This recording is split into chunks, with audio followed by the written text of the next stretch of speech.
Okay, first quick and easy dinner is going to be buffalo chicken stuffed baked potatoes. So you're just going to need 1 container of buffalo chicken dip, some green onions, and some baked potatoes. So my potatoes are raw right now. I have coated them in oil and heavy thick kosher salt. I've also pricked them a few times. And first off, we're going to just pop those potatoes in a 400-degree oven for 1 hour and let those get cooked. I like to set my potatoes on a wire rack just on top of a cookie sheet, and then I cook them in a 400-degree oven for 1 hour. And I space them out so they can get good and crispy all the way around it. Make sure you put lots of salt and oil. My potatoes have been in the oven for 1 hour at 400 degrees, and as you can see, the outside is really nice and crispy and salty. The inside is just tender and soft. That is how they cook potatoes in nice steakhouses, when you get that really crispy outside and soft, tender inside. Ever wanted to know how they did that? That's it. So we don't need a lot of butter because I have my sauce that we're putting in here, but I do like just a little bit of butter in there. And I just kind of mix it up with the potato, break that up a little bit. And now I have the Trader Joe's chicken buffalo dip. We're just going to spoon that right onto the potato. Do that again. Okay. And just kind of stuff that in there. For a little extra flavor, I'm just going to sprinkle a little bit of blue cheese. Just a few green onions will be on top also. And then we're just going to pop this back in the oven for about 10 minutes for the cheese to melt and everything get bubbly and delicious.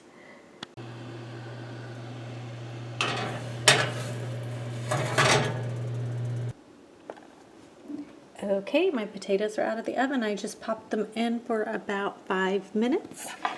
It's got a baked potato with the buffalo chicken dip, topped with some blue cheese and green onions. And that is a nice, satisfying, easy dinner.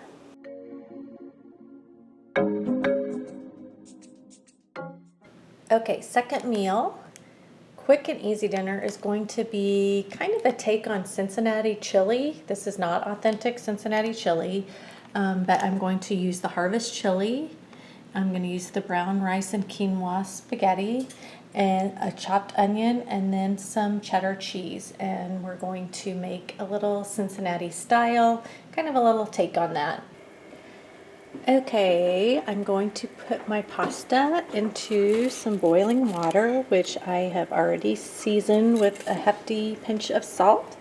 And then the chili, you just need to heat that up in a saucepan. And we are ready to assemble our meal.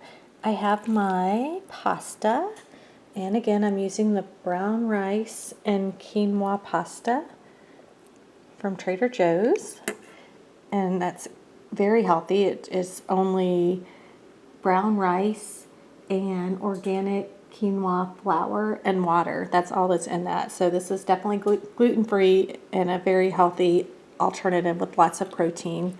And then we're just going to take our chili and top it.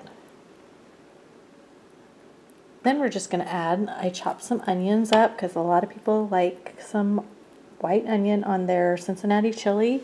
And then just a little bit of the unexpected cheddar cheese.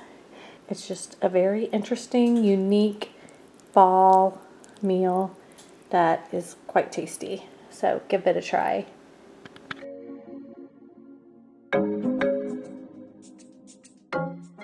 Next up is going to be shrimp pad thai. This is so easy and delicious. So what you're going to do is get the vegetable pad thai from Trader Joe's, and actually if you're serving more than one person, I would get 2 packages of that. You need a package of the Argentinian shrimp, which is the best shrimp in the world, and then a package of toasted whole cashews. You can even use peanuts if you prefer that. And so you're going to start with the vegetable pad thai by Trader Joe's. This is 1 serving, it says, and has 360 calories. So if you're cooking for 2 people, you might want 2 boxes of that. And then the shrimp is the Argentinian shrimp from Trader Joe's, which is super fabulous. These have been thawed out, and I just sprinkled them with some salt, pepper, and I got this blackening rub. I actually got this at Marshall's, and that just kind of adds a little spice, not spicy spice, just a little kick of flavor. And then you'll have some chopped cashews to top it with. And then we also have just a little bit of butter and a little bit of lemon, which you don't have to do the butter if you don't want to, but whenever I saute shrimp and sear it, I like to finish it off with butter. I'll show you that. I've heated my skillet up, and I'm just going to add my shrimp, and sometimes I like to just flop them upside down so the seasoning gets on there. You just want to lay these in nice and flat and spaced out. And then you just want to leave them alone for a couple minutes and let them sear and get a good crust on one side. While that's cooking, I'm going to go ahead and just cook the pad thai per the microwave instructions. Okay, my shrimp is cooking, and I'm just going to cook this pad thai right in the microwave, just like the instructions say. Okay, my shrimp has been in here for a couple minutes. I'm just going to flip them over. See that nice crust that we're getting on that, the blackened seasoning.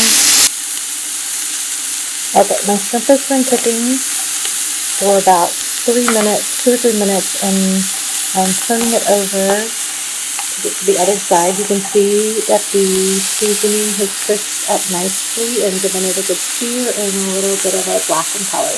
These don't take very long. Do not overcook your shrimp. So as soon as these get completely opaque on the sides, you definitely want to pull those off. I think people overestimate how long it takes to cook shrimp. It's very quick. That's what makes it a great, easy dinner. Okay, my shrimp is ready. So to finish it off, I always love to put a pat of butter in. It just coats the shrimp with a nice, anxious, delicious flavor, and then I squeeze the juice of a half a lemon over that. And just give that a toss.